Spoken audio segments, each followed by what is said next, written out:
The Casio F91w or the A158? Which one to choose? Let's find out. Hello, today I welcome you to my world of watches, and in this video we are going to compare these two watches, the Casio F91w and the A158.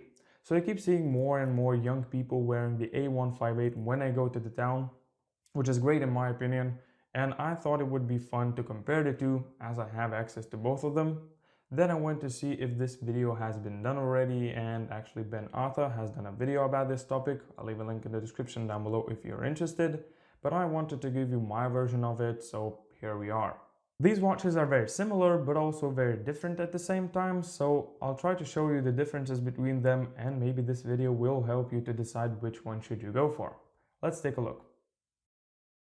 First we'll go through dimensions, and right off the bat you can see that they're quite small in terms of the size.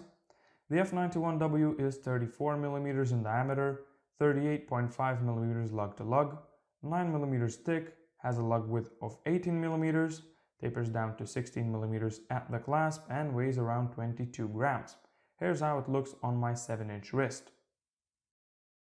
The A158 is slightly bit smaller, comes in at 33mm in diameter, 37mm lug to lug, 9mm thick, has a lug width of 18mm, tapers down to 15mm at the clasp, and weighs around 44 grams. Here's how it looks on the wrist. The band on the F91w is made out of soft resin that confronts the wrist nicely and is quite comfortable. The clasp is made out of black plastic, but I changed mine to a coated stainless steel one as it broke after a bit of wear. It's secured by these pins. The band change is extremely easy on this one. I have multiple videos on my channel how to do that. The bracelet on the A158 on the other hand is made out of stainless steel and is also quite decent. The sizing of it is very easy. You just lift this metal part and put it to the position where you want it to be and then fold it back on.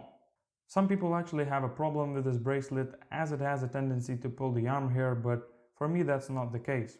And also what I really like is that it's not too big. The band is actually quite thin and it doesn't add a lot of weight to the watch. It's secured into place by these pins, so you'll need a spring bar tool in order to change the band. The case backs are also very similar, as you can see. They're screwed on by 4 screws, and also it says where the watch was made. The F91w was made in Japan and the A158 was made in China. The cases are also made out of resin on both of them, just the A158 has a silver paint coating and the buttons on them are stainless steel. The dial is covered by an acrylic crystal, very easy to fix if you get scratches on it. They both share the same 593 module inside, which displays the day of the week, the day of the month and time on the main screen. Then they also have a single alarm and a stopwatch. There's this green light in the corner if you need to check the time at night. The display on the F91w is a bit more clear than on the A158, but they're both very legible. Casio is known for the text on their dials on digital watches, and these ones are a very good example. On the F91w, the Casio writing is a bit bigger, and also in the top right corner the model number is written. On the A158 you get a slightly different text placement and an alarm chrono written on the top right corner. Overall they share the same retro color scheme. Now let's talk about the design of these watches. For me they both share quite the same retro look as I've said, but the F91w is a bit more hipster looking.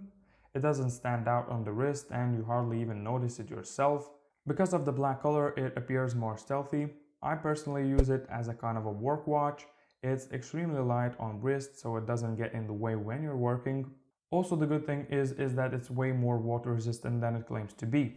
Technically you should be able just to wash your hands with this watch and that's pretty much all of the water resistance, but I actually went on a swim multiple times this summer with this watch on and it survived perfectly fine.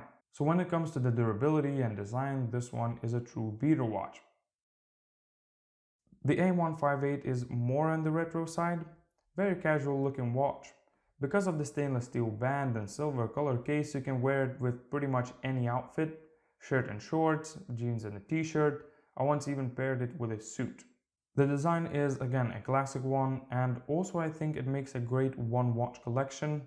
The person that I got this watch from only has this one watch and he's completely happy with it. Although I can't really say anything about the durability of this one, the only thing that I know is that the silver color case scratches over time, when on the F91w, because of the black color, the scratches are hardly visible. But in my opinion, this just adds charisma to this watch. Overall, the construction of these watches is great and they both should serve you for many years. So there you go, here's my comparison of these two icons. Now it's for you to decide which one should you go for. At the end of the day, you can buy both of them for less than 25 bucks, so if you're interested, I'll leave the links in the description down below.